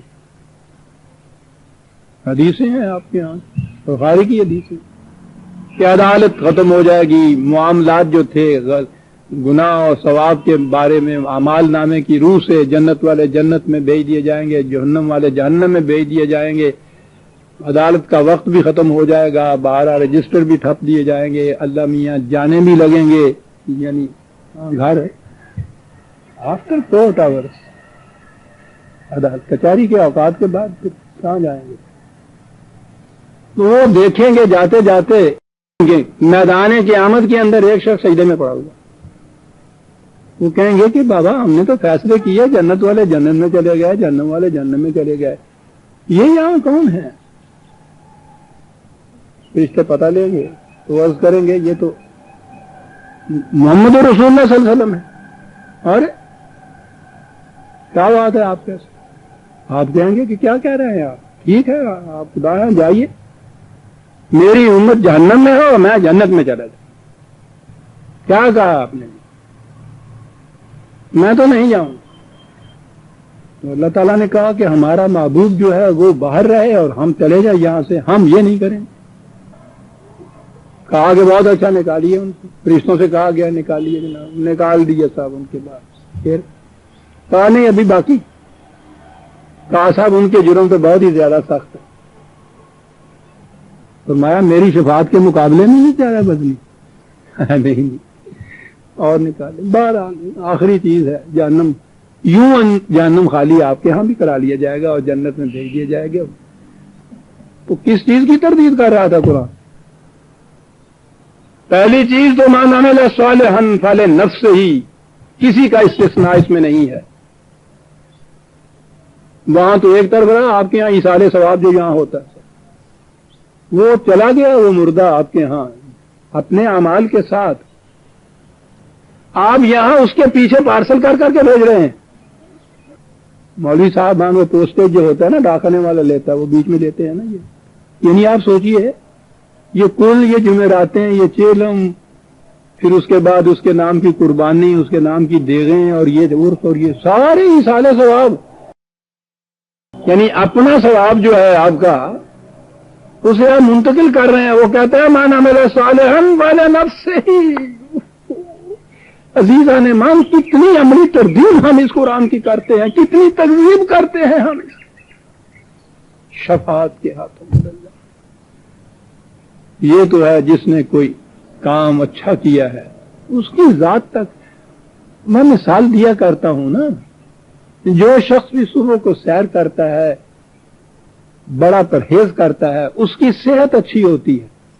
کیا یہ ممکن ہے کہ اپنی صحت کا کچھ حصہ اپنے اس بھائی کو دے دے جو نہ سیر کرتا ہے نہ احتیاط کرتا ہے نہ کوئی پرہیز کرتا ہے، صحت بگڑتی چلی جا رہی ہے، اپنی صحت میں سے روز آ کے پاؤ بھر اس کو دے دیے؟ منتقل ہی نہیں ہو سکتا. عمل صالحہ کا نتیجہ ناقابل انتقال ہے اس کی ذات. اور یہاں تو میں کیا عرض کروں، نصاب کے طور پہ کبھی بچوں کو پڑھاؤں گا اگر وقت مل گیا، وہاں بتاؤں گا کہ یہ معنی کیا ہیں. عمل لنفس ہی جو قرآن نے کہا اس کے معنی کیا ہیں. اس کا تو اثر انسان کے ذات پہ ہوتا ہے، سائیکے پہ ہوتا ہے، ناقابل انتقال ہوتا ہے. اور سائیکے اور ذات انڈیویجویلٹی ہوتی ہے، ہر فرد کی اپنی ہوتی ہے، کسی دوسرے کا اس میں حصہ نہیں ہوتا. اور اسی لیے آگے کہہ دیا ومن اساء فعلیہ. جو یہ غلط کار گئے ہیں جن کو تم کہتے ہو گناہ گار گئے ہیں وہ ان گناہوں کا بدلہ بھگتیں گے. نہ تم منتقل کر سکتے ہو نہ کسی کے سفارش اس کو بخش سکتی. پتا یہ اب یہ ذہن میں سمجھا کہ انہوں نے کہا تھا کہ گاڈ از مرسی. عیسائیت کا تو ایمان یہ.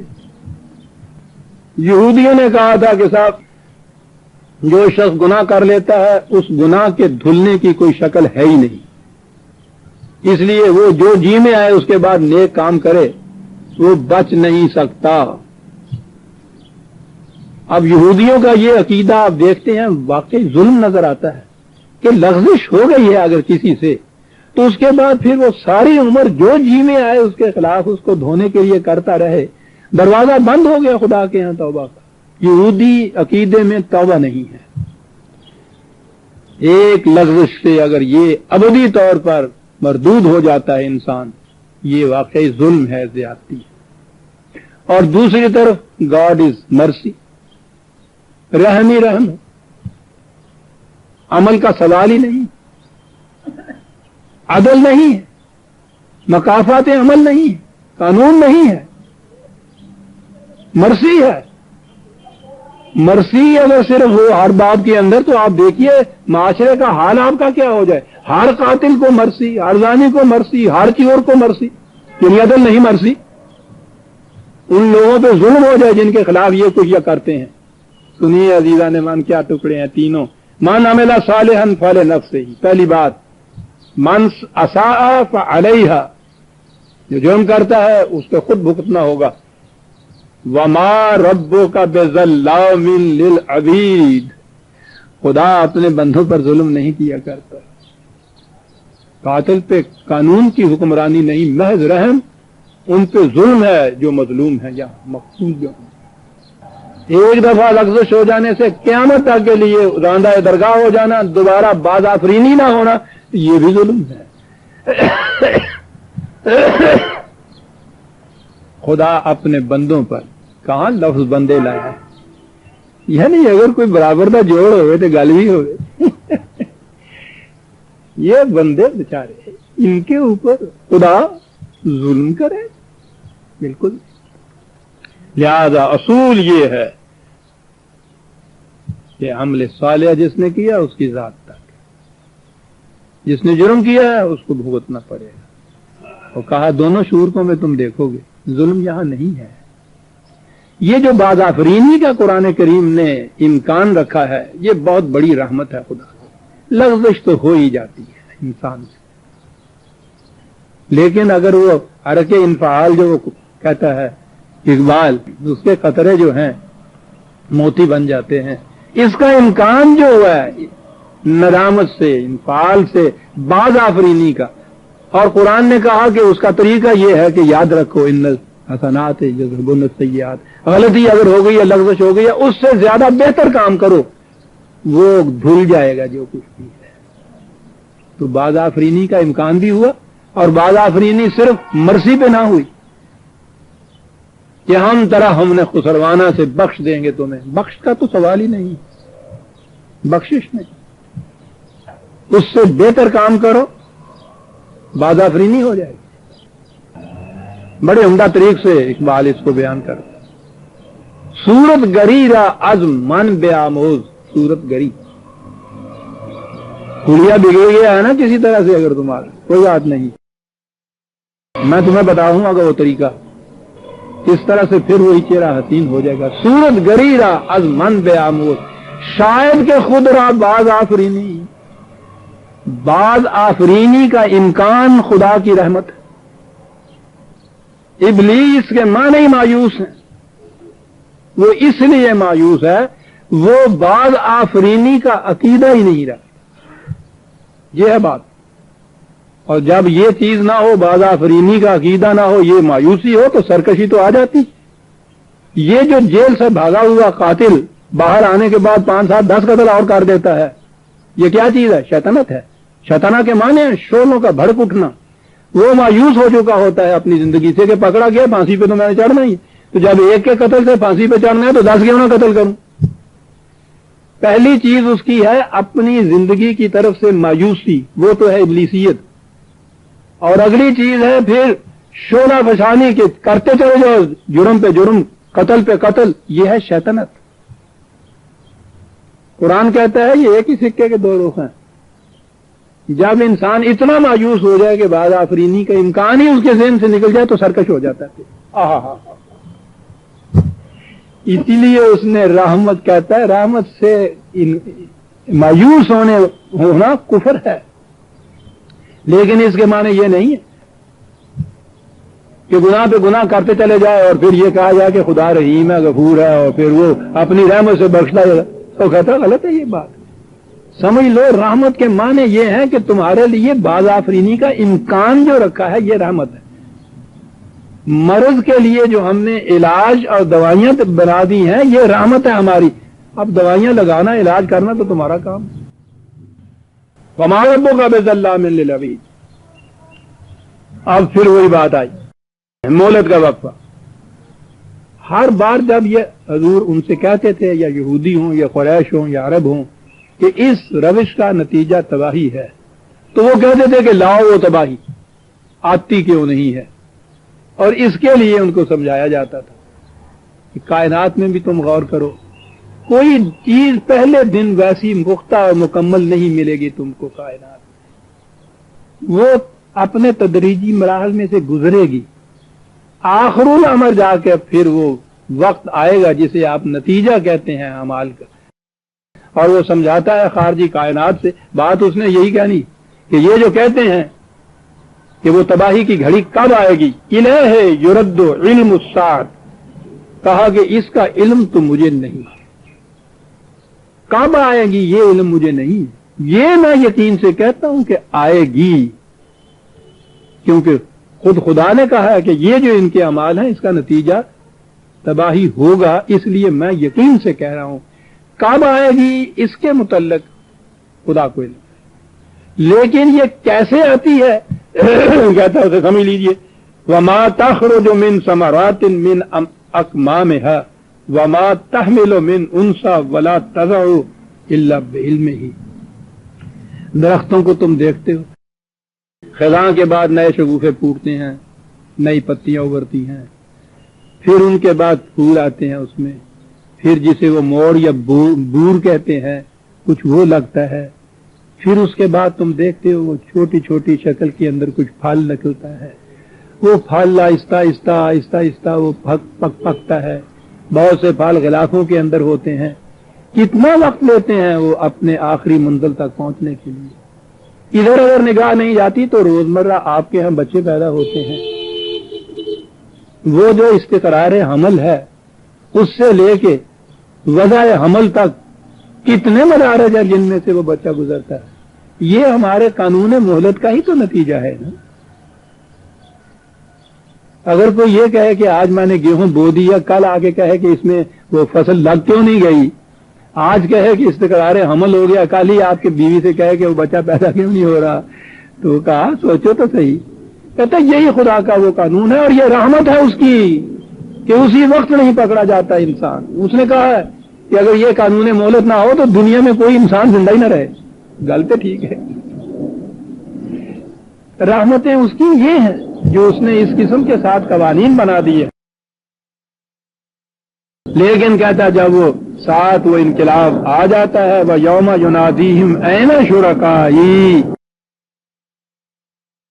اس دن پھر ان سے کہا جائے کہ جن کے بل بوتے پر تم اس قدر سرکشیاں کرتے تھے، مظالم کرتے تھے، استبداد کرتے تھے، یاد رکھیے اکیلا کوئی آدمی بھی اتنا طاقتور نہیں ہوتا کہ پوری کی پوری قوم کو وہ دبا دے، وہ تو ایک فرد ہی ہوتا ہے، شرکا ہوتے ہیں، ساتھ ملاتا ہے اپنے۔ قرآن نے یہ کہا دوسرے مقام پہ، کبھی پھر یہ آیا درس میں تو میں عرض کروں گا کہ وہ کتنی بڑی بات کہہ گیا ہے۔ کہا یہ ہے کہ یہ جتنے بھی تمہارے ساتھ اور جو کچھ بھی تمہارا ہے وہ سب دھرے کے دھرا رہ جائے، ہمارے سامنے تم صرف فرادہ آؤ گے، انڈیویجولی آئے گے، اور یہی چیز ہے، مجرم کو وہاں تنہا پیش ہونا چاہیے۔ کہا جائے گا کہ کہاں ہے وہ شرکا جن کے بل بوتے پہ تم یہ کچھ کیا کرتے تھے، قالوا آذناک ما منا من شہید، آج تو کوئی بھی نظر نہیں آتا ان میں سے۔ جب ایسا وقت آتا ہے عزیزان من، تو یہ جو ساری عمر کے ساتھی ہوتے ہیں ان میں سے کوئی بھی ساتھ نہیں ہوتا، یہی نہیں کہ وہ بھاگ دوڑ کے اپنے آپ کو غائب کرتے ہیں، بچتے پھرتے ہیں، یہ آگے کہتے ہیں کہ ہم تو بالکل اس کے ساتھ نہیں تھے، ہم تو اس کو پہچانتے بھی نہیں ہیں، جانتے بھی نہیں ہیں۔ کہا یہ کیفیت اس وقت ہوگی۔ وَضَلَّ عَنْهُمْ مَا كَانُوا يَدْعُونَ مِنْ قَبْلُ وَظَنُّوا مَا لَهُمْ مِنْ مَحِيصٍ، وہاں بالکل وَضَلَّ عجیب چیز ہوتی ہے، یعنی جس چیز کا تشخص ہی باقی اپنا نہ رہے، یوں گم ہوئے ہو ان سے، نہ وہ نظر آتے ہیں ان کو، نہ ان کا کوئی تشخص ہی نظر آتا ہے، نشان تک نظر نہیں آتا، جو ہے وہ انکار کر رہے ہیں۔ مَا لَهُمْ مِنْ مَحِيصٍ، اب کوئی پناہ گاہ ان کے لیے نہیں ہے۔ لیکن کہا کہ انسان کی بھول کی بھی عجیب کیفیت ہے۔ وَيَسْأَمُ الْإِنسَانُ مِنْ دُعَاءِ الْخَيْرِ لَا يَسْمَعُ موافق لا يَسْأَمُ الْإِنسَانُ مِنْ دُعَاءِ الْخَيْرِ وَإِن مَسَّهُ الشَّرُّ فَيَئُوسٌ قَنُوطٌ، انسان کی عجیب کیفیت، دولت سمیٹنے میں، حاصل کرنے میں، یہ مل جائے وہ مل جائے، یہ سارا کچھ، وہ اس میں کبھی تھکتا ہی نہیں ہے۔ تو ضرورت کے لیے تو 2 چپاتی اس کو چاہیے، 2 کپڑے کے جوڑے چاہیے، لیکن سمیٹتا چلا جاتا۔ الہاکم التکاثر حتی زرتم المقابر، ایک دوسرے کے ساتھ آگے بڑھنے کی دوڑ لیے جاتی ہے حتیٰ کہ دونوں قبر میں جا پہنچتے ہیں۔ کیا حسین انداز ہے، تھکتا ہی نہیں، جتنا جیتا ہے سمیٹتا چلا جائے، تھکتا ہی نہیں، بازی نہیں کرتا۔ دوسری طرف وَإِن مَسَّهُ الشَّرُّ فَيَئُوسٌ قَنُوطٌ، ذرا سا کہیں سیٹ بیک ہوتا ہے محسوس کے بیٹھ جاتا ہے، مارے گئے، ختم ہو گئے، ککھ نہیں رہا، وہ بابا کوئی ہمت کرو صاحب، ہمت آیا تو کرے، ہے ہی کچھ نہیں ہے۔ کہتا ہے یہ کیفیت ہے اس کی، اس قسم کا کردار، یہ کیریکٹر، یہ ان ڈیولپ پرسنالٹی کی کیفیت ہوتی ہے عزیزان من۔ ادھر بھی کسی مقام پہ رکتا نہیں ہے، ہوس ہے، لسٹ ہے، ادھر ذرا سی سیٹ بیک ہوتی ہے، استقامت نہیں ہے، ڈوب جاتا ہے۔ کہا یہ اس جہاں قرآن میں عزیزان من آل انسان کے متعلق کچھ کہا جائے نا، آپ دیکھیں گے کہ بڑی چیزیں خراب اس کے متعلق قرآن نے کہی ہیں. لالچی ہے، جی ہی نہیں اس کا بھرتا، ظالم ہے، جاہل ہے، وہ سارا کچھ انسان کے متعلق ذہن میں یہ آتا ہے کہ جب یہ خدا نے اس کو پیدا کیا ہے یہ ایسا ہی، تو پھر اس سے نیکی کی توقع کیسے کی جا سکتی؟ یاد رکھو ایک بات، اصولاً قرآن میں جہاں بھی انسان کے متعلق یہ کچھ کہا جائے گا اس کے معنی ہوں گے وہ انسان جو وحی کی روشنی میں نہیں چلتا، اپنی ہی مفادات کی اتباع میں چلتا ہے. یاد رکھیے یہ اس انسان کے متعلق کہا ہوا ہے. وہی انسان جب وحی کی رہنمائی میں چلتا ہے تو پھر وہ ساری چیزیں جتنی مومنین کی قرآن بتاتا ہے اس انسان میں آ جاتی ہیں. تو یہ نہ کہیے کہ انسان کو تو خدا کنڈم کرتا ہے بار بار، تو اس قسم کی مخلوق پیدا ہی اس نے کیوں کی، اور پھر کر بھی دی تھی ایک دفعہ تو پھر اس کے بعد پیدا کیے بھی چلا جا رہا ہے. تو یہ کہا اس نے یہ ہے کہ انسان کو جب اس کو علی حال ہی چھوڑ دیا جائے تو وہ حیوانی سطح پہ ہوتا ہے، اور حیوانی سطح پہ ساری وہ چیزیں اس کے اندر ہوتی ہیں جو ایک حیوان میں ہوتی ہیں. حیوان ویلیوز نہیں جانتا، اپنے اغراض کو جانتا. جو کہا ہے کہ وہ خیر کی دعا میں تھکتا ہی نہیں ہے، یہ کیفیت ہوتی.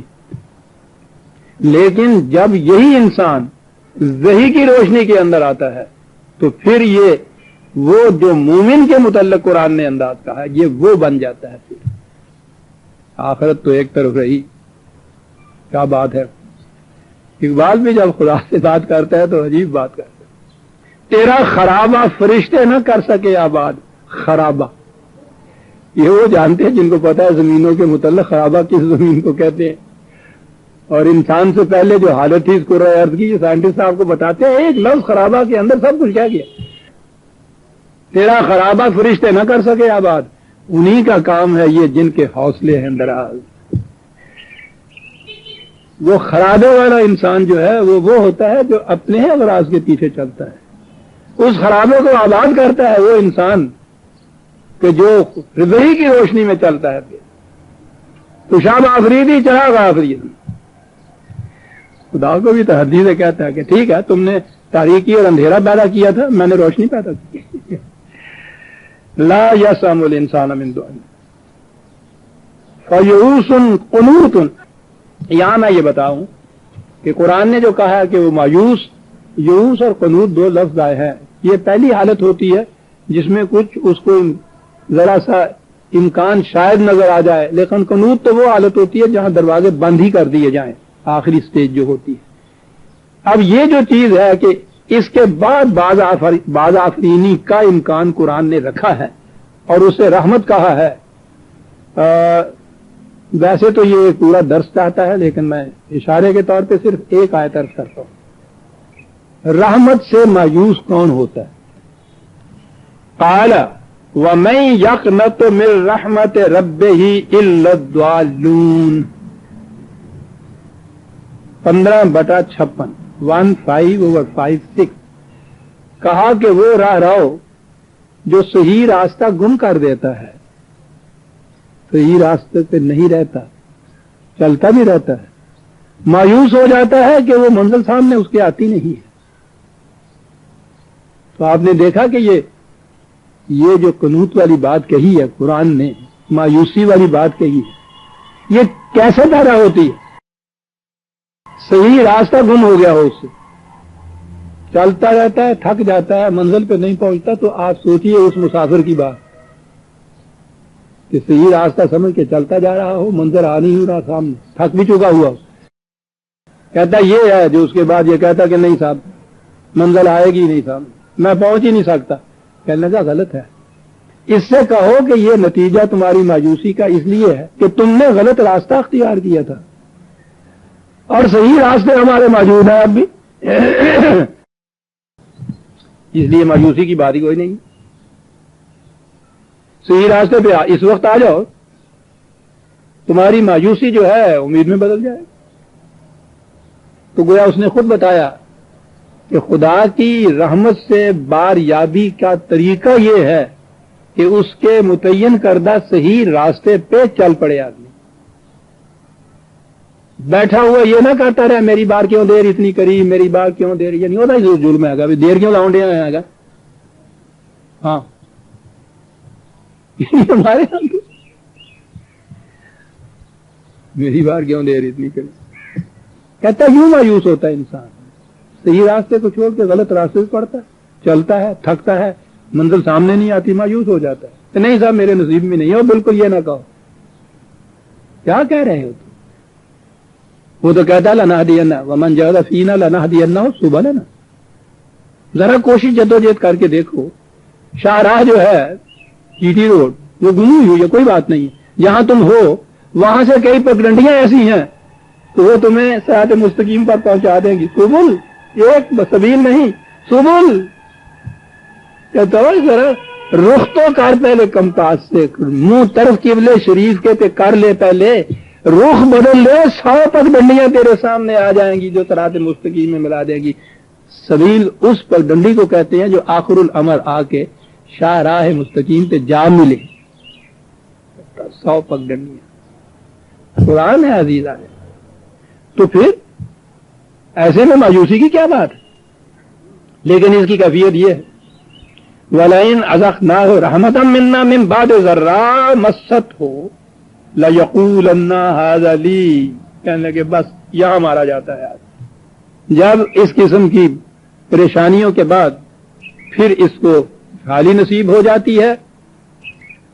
یہ ایک لفظ ہے جس میں قرآن کا سارا نظام آ جاتا ہے. نظام سرمایہ داری کے متعلق قرآن نے کہا ہے کہ قانون اس کا نمائندہ ہے. اس نے سب کچھ سمیٹا، اس سے کہا سارا کچھ اپنی ذات کے لیے سمیٹتے چلے جاتی. اس نے کہا ٹھیک ہے، میں نے کمایا ہے، میرا ہے، کسی دوسرے کا اس میں کیا ہے. یہ ہے وہ چیز. کیپٹلزم اسی کا نام ہے کہ کسی کو انٹرفیئر کرنے کی اجازت ہی نہیں ہے اس شخص میں. جتنا جی چاہے وہ اکٹھا کرتا چلا جائے، جتنے جی چاہے اس میں سے محتاج ہوتے چلے جائیں. جو وہ اکٹھا کرے گا، کسی کی روٹی چھینے گا تو اس کے پاس 2 ہوں گی نا. وہاں سے تو 1 ملی تھی، یہ 2 کیسے ہوگی؟ 1 محتاج رہا تو 2 ہوئی ہیں. لیکن وہ کہتا پھر یہ بھی نہیں کہ 2 پہ بس کر جائے، پھر تیسرے کی چھینیں گے، چوتھے کی چھینیں گے. تو کہتا ہے کہ یہ ہے نقطہ اس کے اندر. عزیزان من، ایک لفظ جو ہے اس کو لیجیے، بس وہ تو حرف کی شکل ہے، اور جھوم جائیے کہ قرآن کس طرح ایک ایک لفظ میں ساری عزم سمجھا جاتا ہے.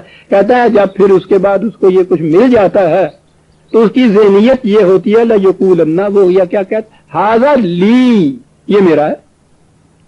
کہا اسی نے تو مارا تم، اور یہ تیرا ہی نہیں ہے، اس میں ہر محتاج کا حصہ ہے. حق معلوم للسائل والمحروم، حق خیرات نہیں، ایز آف رائٹ تم سے وہ لے سکتے ہیں. جب کہو گے ہذا لی، یہ قارونیت ہے، یہ کیپٹلزم ہے، یہ سرمایہ داری ہے. مما رزقناہم ینفقون، ہم نے جو کچھ دیا ہے اس کو کھلا رکھتا ہے دوسروں کی ضرورتوں کے لیے. ہذا لی، عزیزان مان، ایک کتاب لکھی جا سکتی ہے ہذا لی کے اوپر. پورے دونوں سسٹم آ جاتے ہیں اس کے اندر، قرآن کا معاشی نظام بھی، کیپٹلزم کا بھی. ہذا لی وما اظن الساعۃ قائمہ، کہا اس سے کہا جاتا ہے کہ وہ کہتا ہے کہ دیکھو اگر میں ایسا ہی کچھ گناہ گار بدکار مجرم سا ہوتا خدا کی نگاہ میں تو اتنی نیم تو مجھے یہاں کیوں دیتا. دیکھا نا، اس کے معنی یہ ہے کہ خدا کے نزدیک میں بڑا مغرب ہوں. اپنی نیکوکاری کے سروج میں یہ چیز بتا رہے تھے، یعنی جوسوں سے جھپٹ کے چھین کے ڈاکوؤں کی طرح لیے ہوئے ہے. کہا ہے ھذا من فضل ربی، تو کہتا ہے اللہ کا فضل تو اس پہ ہی ہوتا ہے نا جو اس کا مقرب ہوتا ہے. کبھی مجرموں گنہگاروں کے اوپر بھی اس کا فضل ہوتا ہے، تو میں تو ایسا ہوں. اس نے کہا ڈرو، ایک دن قیامت کا بھی آنے والا ہے، وہاں یہ چیزیں جو اس طرح سے تم نے حاصل کی ہیں یہ تو وہاں کام نہیں دے سکیں گی. عزیزان من، غور سے سنیے گا، میں نے 2-3 منٹ زائد مانگے ہیں اس کے لیے. یہ جو آپ کے ہاں اتنے سرمایہ دار اور اتنا لوٹنے والے اور اتنا اکٹھا کرنے والے جو ہوتے ہیں، کبھی آپ نے یہ سوچا ہے کہ ان کو اطمینان کس بات سے ہوتا ہے؟ ضمیر تو اندر ہوتی ہے نا، کبھی تو کوئی خلش پیدا ہونی چاہیے. کس چیز سے وہ مطمئن ہوتے ہیں؟ انہیں بتا دیا جاتا ہے. مولوی صاحب، واعظ صاحب یہ کہتے ہیں اگر ایک مسجد بنا دی جائے نا یہاں تو اللہ تعالیٰ قیامت میں موتیوں کا گھر اس کے لیے بنا دیتا ہے. یعنی جتنا تم نے یہ ڈاکہ واقع ڈال کے اکٹھا کیا ہوا ہے اس میں سے ایک مسجد بنا دیجیے. یہ ہے نا مسلمان آپ کے ہاں مسجد میں قالین بچھا رہے ہیں, چوئی صاحب محلے کے صاحب زندہ باد, کیا بات ہے صاحب, اللہ کے بندے ایسے ہیں بڑے نیکوکار, 1000 ڈاکے مار کے اس نے اکٹھا کیا ہوتا ہے, اور وہ فانوس لٹکا رہے ہیں, قالین بچھ رہا ہے, ماربل کے فرش لگے جا رہے ہیں, پنکھے لٹک رہے ہیں, پھر دیگیں بھی پک رہی ہیں, نیازیں بھی بٹ رہی ہیں, یہ سارا کچھ اس میں سے ہوتا ہے. کیوں کر رہا ہے؟ اس کو اطمینان دلایا ہوا ہے تو یہ کر دیا جائے تو اللہ کے ہاں قیامت میں بخشش ہو جاتی ہے. اطمینان ہوتا ہے اس کو اس چیز, تو وہاں بھی بخشش ہو جائے گی مجھے. جو یہاں اس طرح اس نے مجھے دیا ہے اس کا فضل ہے, تو اس کے لیے مجھے یہ یقین ہے. سنیے, میں نہیں کہہ رہا عزیزان من, میں تو قرآن کا ترجمہ کر رہا ہوں. وما اظن الساعۃ قائمہ, کہتا اصل یہ ہے ایمانداری کی بات, دل سے تو وہ مانتا ہی نہیں ہے کہ قیامت آنے والی ہے, وہاں مواخذہ ہوگا. اندروں سے وہ گل مانتا ہی نہیں, لیکن جب باہر سے کہا جائے نا کہ وہ تو آئے گی, اتنی ضرورت ہے نہیں وہ یہ کہے کہ نہیں آئے گی. کہا کوئی بات نہیں مولا, والا ارجعت الی ربی ان لی عندہ للحسنی, کہا کہ کوئی بات نہیں قیامت بھی آئے گی نا. تو راوی وہاں بھی ایسے ہی دکھتا ہے, ہم نے انتظام کر لیا ہے جنت میں گھر بنوانے کا, ہمیں کیا ڈر ہے. قرآن یہ کہتا ہے کہ وہ کہتا یہ ہے کہ اول تو مجھے تو یقین ہے نہیں کہ آئے, اگر آئے گی تو اس سے بھی بہتر حالت میری وہاں ہوگی, میں نے انتظام کر رکھا ہے. اللہ اکبر. تو تم دیکھو گے کہ یہاں بھی تو ہم خدا کے مقرب ہیں, اس لیے تو کچھ دے رکھا ہے نا اس نے, تو وہاں تم دیکھو گے اس سے بھی زیادہ بہتر چیز ہمیں مقام ملے گا, ہم نے انتظام کیا. 2 جگہ قرآن میں آتا ہے, دوسری ریفرنس لکھ لیجئے 18/36. قرآن کہیں فریب نہیں کھانے دیتا عزیزان, کہیں فریب نہیں کھانے دیتا. 18/36 وہاں وہ 2 باغ والوں کی مثال دی ہوئی ہے, اس میں اسے دوسرا کہتا ہے کہ وہ اس میں سے محتاجوں کا بھی تو کچھ حصہ ہوتا ہے, سب کچھ سنبھال لیا تم نے, تو یہاں تو یہ کچھ کر لیا انتظام تم نے. وہاں یہ ہے کہ اس نے پہرے بٹھا دیے تھے کہ کوئی محتاج ادھر نہ آنے پائے, اس نے کہا یہاں تو کر لیا تم نے. دوسرا دوست اسے کہتا ہے تو قیامت کے دن کیا چیز ہوگی, وہاں بھی یہ ہے وما اظن الساعۃ قائمہ, پہلی چیز. والا ان ردت الی ربی لاجدن خیرا منها منقلب, خیرا منها.